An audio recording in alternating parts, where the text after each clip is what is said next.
সংবাদের এই পর্যায়ে নির্বাচনী প্রচারণার আরও খবরাখবর জানতে চলে যাচ্ছি বরগুনায়। যুক্ত হচ্ছেন আমাদের প্রতিনিধি জয়দেব রায়।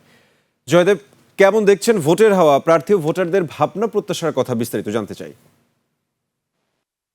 প্রতিশ্রুতি দিচ্ছে।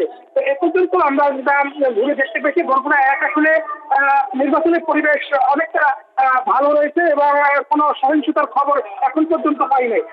আমার এখানে একজন ভোটার রয়েছেন, তার কাছ থেকে আসলে শুনবো বরগুনা নির্বাচনের পরিবেশ কিরকম এবং প্রার্থীদের কাছ থেকে আপনাদের প্রত্যাশা কি।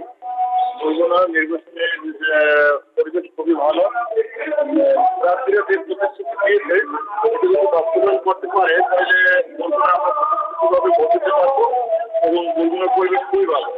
বিশেষ করে শিক্ষা, যোগাযোগ ব্যবস্থা এবং দুর্নীতি মুক্ত এই যে প্রতিশ্রুতি দিয়েছে প্রার্থীরা, এটা যদি বাস্তবায়ন করতে পারে তাহলে দেশের জন্য খুবই ভালো হবে এবং আমাদের জন্য খুবই ভালো হবে আশা করি। এবং দেখা যায় যে আমরা বরিশাল যাই বাকেরগঞ্জ থেকে প্রায় ৫১টি বাঘ আছে। প্রতিদিন কিছু না কিছু গাড়ি অ্যাক্সিডেন্ট করে, কিছু না কিছু লোক মারা যায়। আমরা চাচ্ছি যে এই রাস্তাটা ফোর লাইনে করা হোক, এটা প্রার্থীদের কাছে আমাদের চাওয়া।